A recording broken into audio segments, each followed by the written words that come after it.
Hi, I'm James. And I'm Anthony. And this is Words and Numbers.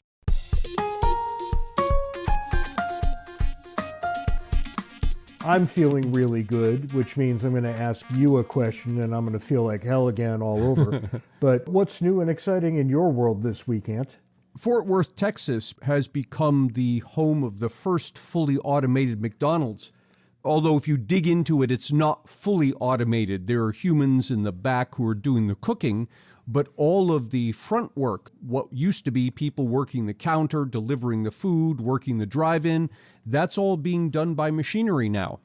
In Texas, the minimum wage is still $7.25 an hour, but what's been happening is wages across the board have been rising to such an extent that the median fast food counter worker is earning $10 an hour. Well, it's been happening across the country. There ends up being more jobs than there are bodies to fill them. And when that happens, of course, the wages creep up pretty quickly. And as the wages go up, for whatever reason, whether it's market forces or a minimum wage, it becomes relatively cheaper to replace the workers with machinery. Now, let me put a footnote there. We see that and we say, well, look, we're losing human jobs to machines.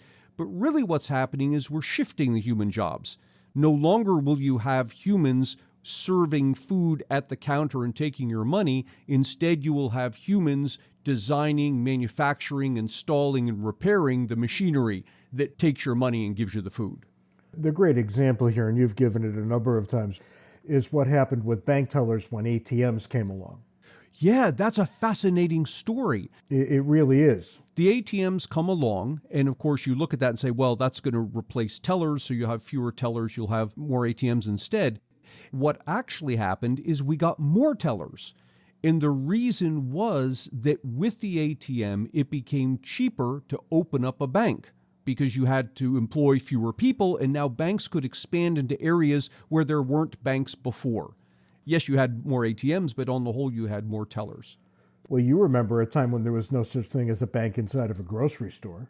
Right. Try and find a grocery store without a bank now.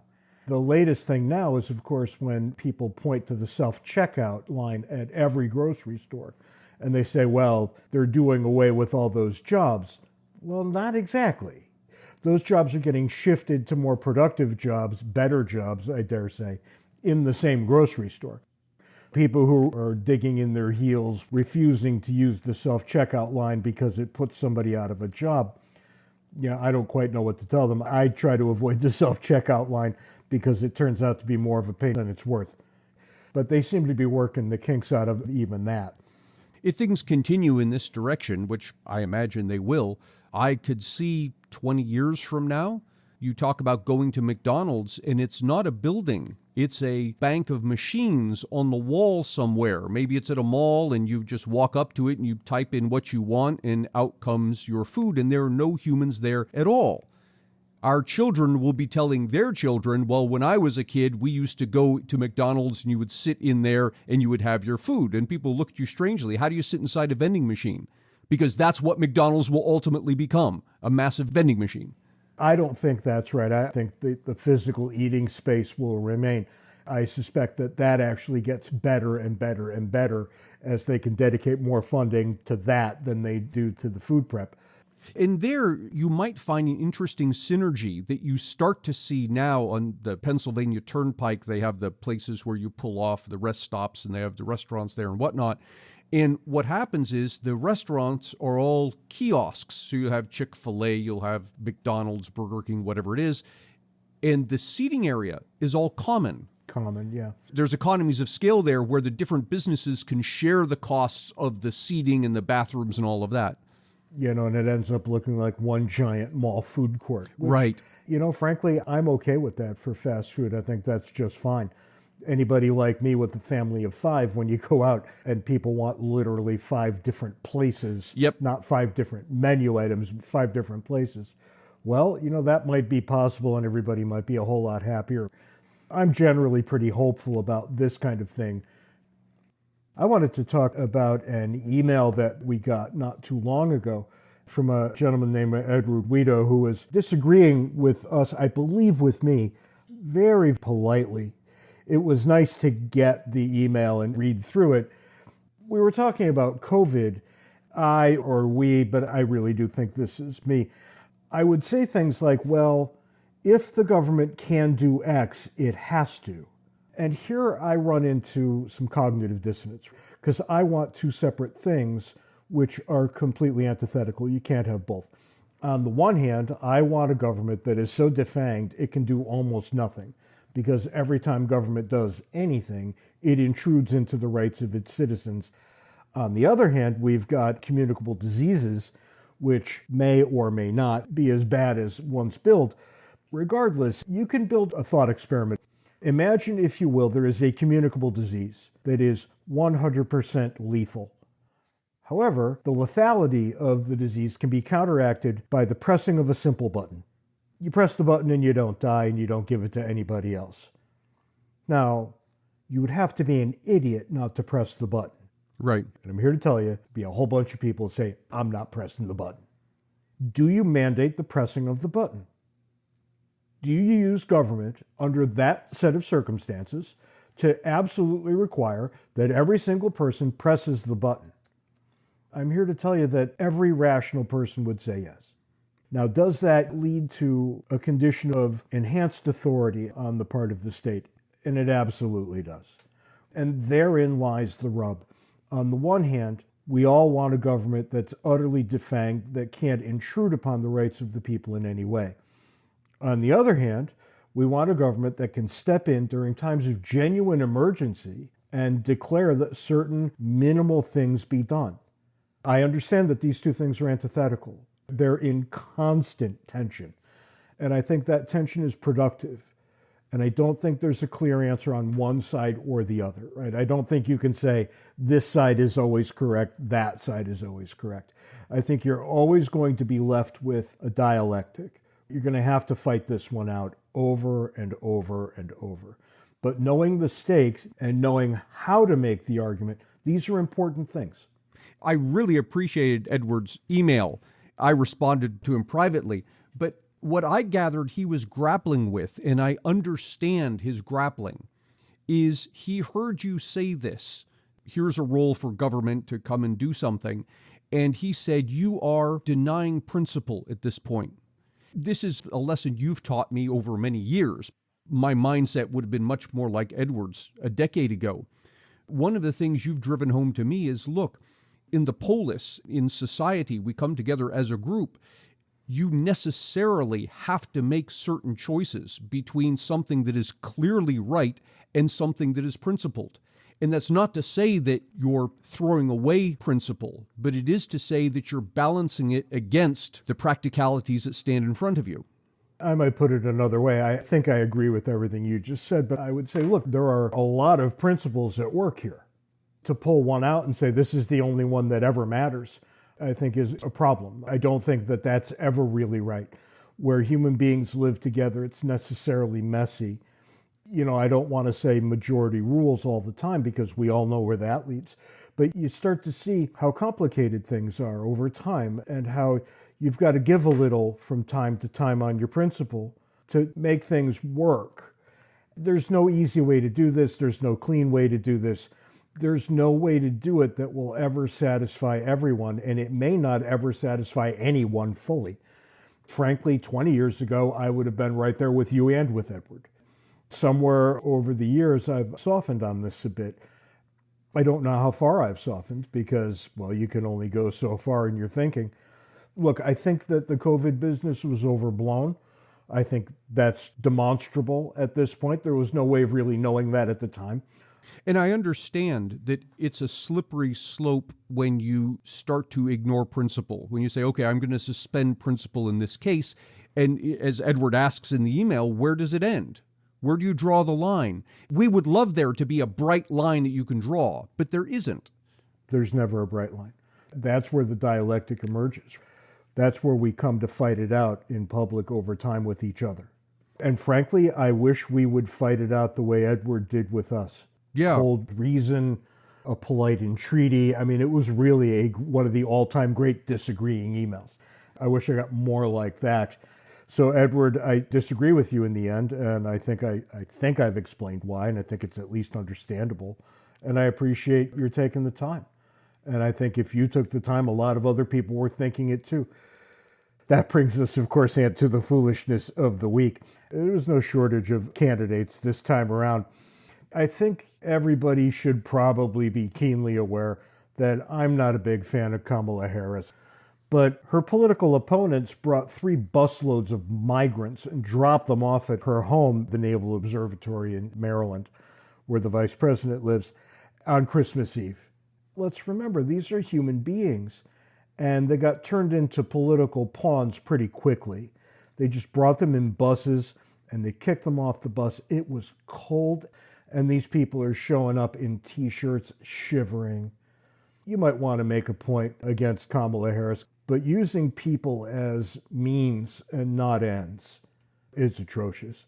If you claim to care about people, and yet you're behaving this way, or you're taking some glee in the fact that 3 busloads of human beings were dumped off into the cold on Christmas Eve because they were looking for a better life.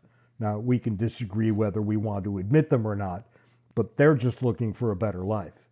To be dumped off in the cold as political pawns to be used on television, I think is just atrocious. For one-stop shopping for all things James and Ant, visit our website, wordsandnumbers.org. If you're a full-time college student looking for something educational, fun, and free, apply to join me and James and several faculty who have appeared on Words and Numbers at the inaugural summer seminar on the theory and practice of classical liberalism. The week-long seminar is hosted by the Stevenson Institute at Wabash University and will be held June 5th through the 10th. There's no charge, and meals and lodging are provided. To apply, see the link in the show notes. From time to time, we solicit listener questions and devote some time to exploring them. This week, we explore listener questions on central banking, whether we're headed for a national divorce, and public versus private companies. I want to read something from Lance Abbott. What benefits, and here I'm already confused, does central banking have over leaving such dynamics to a more decentralized approach? Standardization, ability for government to hide taxation, actual control, the illusion of control, and these sorts of things. That's a pretty good question. The benefits of central banking over a more decentralized approach. Generally speaking, in a complex system, a decentralized approach to problem solving is better because you get many entities working on multiple solutions, and the solutions that work rise to the top and are repeated. The ones that don't fall off and are ignored. In any complex system, like an economy, decentralization is generally better. But Lance's question is worth considering. Are there benefits? And I think there are to central banking. That is, you don't leave the money supply to individual banks creating their own money like under a free banking system. You have a Federal Reserve. There are a couple of benefits here. One is a guaranteed standardization. That is, we've got the U.S. dollar. It's printed. Right, so you're saying a dollar is a dollar is a dollar is a dollar. It's printed and maintained by the Federal Reserve. There's no question. It's by law. This is what you have to pay your taxes with. It's all standardized. Now, standardization is good, but not always. Imagine the problems we would have in the United States if we had 50 different currencies. And you walk in the store to buy a gallon of milk, you got to figure out which currency they take. You can see the problem. That would be hilarious. People understand, I think, intuitively what a problem that is. But some months ago, maybe a year ago, I opened a Coinbase account. Mm-hmm. And how many different cryptocurrencies are there? Right. Yeah, there's hundreds of them now. I have no idea. I do know that almost all of them, if not all of them, is something I don't want. Right. And you can see what multiple currencies might look like. Mm-hmm. I think this would be kind of a worst case scenario. It would probably devolve to 2 or 3 answers that we would learn to balance against each other. But I think you get it when you start looking at crypto. But you see there the benefit of standardization. But there's also a cost to standardization. And we talked about this several months ago. The European Union is going to be feeling this because the EU recently required that all electronic devices take USB-C chargers. I'm still angry about it. On the good side, it's standardization. So I've got a charger and I know it's going to fit every electronic device I have because they're all required to be USB-C. That's the upside. What's the downside?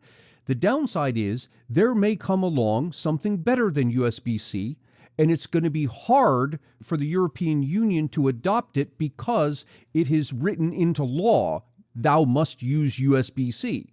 Could you imagine being stuck with USB-A? Exactly. Now you're going to be stuck with USB-C. Way to go. What about when somebody invents a new thing that's 3,000 times faster? Right. And see, he invents this thing that's 3,000 times faster. What happens in the United States? He sells it, he licenses it, and all of a sudden products are coming out with it, and people say, I want that. And before you know it, we've all got this thing. What happens in the European Union? You have to go lobby some functionary in government to have a law considered that allows your thing. And what happens is multi-years down the road, finally the European Union says, yes, verily, we'll use this thing. Everybody has to use it. But by that time, it's now outdated. There's something better still. If I'm a guy who really wants to do this kind of thing for a living, the last thing I want to do is deal with government. Right. You probably take away that spark that gave you that great thing in the first place. That's right. What's the point of sweating over this thing? Now, you said something interesting when we were talking about the multiple cryptocurrencies. You inferred that over time, things will evolve and you'll get one or two and that'll be it. And I think that's absolutely right. And that's something to keep in mind here when it comes to thinking about centralized banking versus decentralized banking. With decentralized banking, you have each individual bank can create its own currency, and that creates, hundreds of currencies potentially, like we have with crypto. But stop and think about that for a minute. That's a huge pain point for consumers. I don't want to carry around hundreds of currencies. Now, anytime consumers feel a pain point, that's an opportunity. It's a profit opportunity for an entrepreneur to come along and figure out how to alleviate that pain. And there is an analog to this that's worth looking at. We have a whole bunch of airlines, and each airline has its own frequent flyer miles. And if you fly multiple airlines, you've got to keep track of your multiple frequent flyers and who they apply to, just like you would have to keep track of multiple currencies. That's a pain point. And what evolved? What evolved is this thing called Star Alliance. In the background, some airlines got together and said, you know what? We can make it easier on our customers to use our miles, and therefore they will want them more if we made them interchangeable across airlines. And what happened? There's a profit opportunity to bring an evolved standardization. That is, standardization not imposed from above, but rather from the marketplace of saying, okay, it's better to find this one thing that works. Let's do it this way. When you look at anything like this, you see a tendency towards cooperation. Yes. Because I was thinking, okay, what's going to happen is some bright person is going to decide, oh, I know what to do. Let's just have the choice of crypto working in this way that we can have it in terms of any other crypto if we want. Mm-hmm. So my Bitcoin Cash is Bitcoin, is Ethereum. Right. And all of those valuations will fluctuate day to day. And what are we going to have? Oh, God, if you think about it, it's a credit card. Already have this one licked. All you have to do is apply that technology to something else. Mike Balsamo asks, is it time for the 50 states to have an amicable divorce? Dave Kahn comes behind and says, I want to add to this, is an amicable divorce between the states even possible? And then Kerry Hawkins says, are there any good examples of peaceful national divorce? Boy, we're just piling on here, aren't we? And the undercurrent of this question is an interesting one because it takes as given that people are doing things right now that other people can't stand. Right. You get this diversity, and I use that in the non-fetishized way. You get this diversity in the states that actually means something. There are radical differences from state to state. I live in southern Arizona. I'm about 90 miles from the Mexican border. We share more in common with Sonora, Mexico than we do with, say, New England. Right. That's not how the politics divides, but that's how the social element does. Where do you start drawing lines here? The answer is, I don't know. And I think we've got two states that would be only too happy to be completely independent right now in Texas and Utah for completely different reasons. I think California kind of comes third into that mix. I talk to Californians all the time, and they say one of two things: get me out of this state, or we should have our own nation.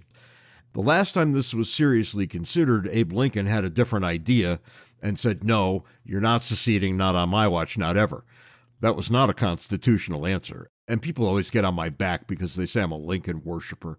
I'm a realist. That was not a constitutional answer. It wasn't the answer that's given in the spirit of the Declaration of Independence. There's very little support for what Lincoln did. Now, what I always say and what pisses everybody off is that if I were sitting in that chair in 1860, I'm not sure I would have done things differently. Mm-hmm. You're looking at a state of affairs that's devastating. Is there any way to keep that from ruining lives? It turns out maybe not. Right. Maybe he went too far. I don't know. It's easy to second guess from the perspective of history. I'm just saying that if I were in that position at that time, I might have done the same thing. And I think any honest person would say that. I was fascinated by Kerry Hawkins' question, are there good examples of peaceful national divorces? I can't think of any. That's what I said initially, and then I thought about it and I said, wait a minute, there are examples. A quasi-example is Brexit. The UK was not politically part of the EU. They had a separate currency, and there were other separations, but nonetheless, they pulled apart from the EU. It's very peaceful pulling apart. It's taking time. There's all kinds of messiness involved. Yeah, no, that's right. In the wake of that, they haven't withdrawn yet, but there's lots of discussion, serious discussion about Scotland withdrawing from the UK. And then, do you remember, this would have been back in the mid-1990s, early 1990s, Quebec had a vote to withdraw from Canada. And that vote came down to Just missed, very close. 49.9% to 50.1%. My in-laws are all French-Canadian. I get, I think, a better sense of what that period was like just by listening. People in my family, they didn't seem to get all exercised about it. It wasn't something they were terribly interested in painting with a very broad brush. Mm-hmm. There were members of the family, obviously, that only wanted that outcome, and they tended to be pretty cranky when they didn't get it. But what happens next? The Anglos make sure that enough English-speaking people move into Quebec that maybe will throw a vote later when it happens again. All of a sudden, getting the vote is really not a slam dunk anymore. It gets harder and harder. And look, if I'm a politician, that's exactly what I'm doing. I'm going to move as many English speakers into that place as I possibly can to dilute the revolutionary spark. That's what works politically. I go to Quebec every other year, so I get a sense of it when I'm there, and I don't really sense that there's this urge anymore. Some people are very bitter about it, and you take a look around the world and you say, all right, well, where else? A bunch of countries spun off the Soviet Union the second they had the chance, but that doesn't seem to capture the spirit of this question. Right. This is a question about whether people just want to be themselves, and that kind of indicates that they don't really have any pre-existing foreign power sticking their nose into their business, right? So that doesn't fit the Soviet Union. What would fit would be more like California. They might vote to do it, and whether or not we would accept that vote is an open question. But really think about that for a moment. Yes, they would vote. Yes, they would get an answer. It would be a majoritarian answer. Are you comfortable with 51% deciding that they're going to have their own country when 49% are offering very real disagreement? Right. I don't know if I'm comfortable. But you see, I think there's an easier answer to all of this. We go to the national divorce question, I think, too readily, and that is return to federalism. If most of our governing were done at the state level instead of the federal level, then there'd be no need for a national divorce. New York can do its own thing, Pennsylvania can do its own thing, California can do its own thing, and they can look very different and yet be unified in the very basics. That was the plan. That would have worked always nicely. The plan. And it did work nicely, except for slavery. It kicked the slavery problem down the road 100 years, but it didn't address it. It didn't fix it. It was impossible to address that problem within the context of federalism. We walked into the system that was designed specifically for us. Actually was designed in no small part the way it was because slavery lurked in the background anyway. Mm-hmm. That is the biggest, most intractable problem we had. And if you can't address it, then you didn't do well enough. Let's go to Gabriel Hansen's related question. What would it take, short of a revolution, to reduce the federal government back to the limits in the Constitution? Yeah, the only thing I see is a complete crash of the monetary system. People look at me like I've just said the United States is a banana republic. I understand that that's not exactly the answer that you find plausible, but I don't see anything else that would affect this change. Yeah, I tend to think you're right, and my thought process goes like this. The federal government is not going to voluntarily return to its constitutional constraints. Not a chance. It's going to have to be forced. Yep. And the force can come in one of three ways. One is political, that we actively vote this. And that's not going to happen because each of us has an incentive for the federal government to be bigger. I want more things from the federal government, provided it's taxing you to pay for them. We all have that incentive. That's right. So it's not going to happen politically. Militarily is the other option, but Gabriel asks a good question short of that. That's not going to happen. That leaves the third option, and that is that it becomes fiscally impossible for the federal government to continue at the size it has. There's only two things left as you walk down that road. There's what you just said, and then there's a social answer if there is one. We don't share much of a culture together. I don't know what American culture is, and it's not like I haven't been thinking about this for a while. I perceive 10 or 12 separate and distinct local cultures. Some of them are quite large, way larger than your average European country, just not as big as the entire United States. I don't know that there's anything that unites all of us. Clearly, if we were attacked, that would get the job done, right? You think of Pearl Harbor. We were all on the same page the next day. September 12th, we were of a similar mind. But when we're living regular life, it doesn't work that way. Short of military involvement, which I don't think is going to happen anyway, because you would be asking members of the military to fire on their own families. Right. Don't think that a lot of people are going to follow that order. What's left? It's money and it's social. That's it. Mm-hmm. I think money is the correct answer. John Heron asks, which is better for consumers, private or public companies? It's actually an interesting question because it's a great question. The private or public can be interpreted a couple of ways. One is private, that is non-governmental, versus public, that is governmental.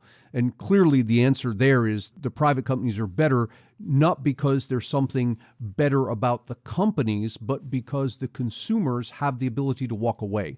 Yeah. So long as I have the ability to walk away, I can deprive you of my money, and that forces you to be laser focused on doing better for me. That's right. That doesn't happen with government-run entities. And you can't find a single counterexample that stood the test of time. You can find examples of companies, quasi-private, quasi-public, that did okay for a long while. Mm-hmm. But sooner or later, the forces that gave birth to that kind of company, that's coming home to roost. You're going to pay for that. I was doing some research this morning. I was on television, and they were asking me about the labor strike involving the National Freight Line railroads. And I'm looking into what's going on in this industry that moves goods via rail. And we've got apparently the best in the world infrastructure system for moving goods by rail. We have the worst in the world for moving people by rail. And what's the difference between the two? The freight companies are private. The people mover company, Amtrak, is a government entity. Anybody who's ever tried to take Amtrak knows the difficulties that this brings to the table. I looked for years. I would always check whenever I had to fly anywhere. I'd say, well, let's check the train. Maybe that would be nice. You get extra room. You've got a table. You could do some work. You get the nice view out the window. And I could never find a train that I could take. Yeah. It was like 3 times the cost of flying, or it didn't exist at all. These were my two and there's answers. A 50-50 chance as to whether it'll actually show up. Sooner or later, you have to say, look, you're not getting the job done.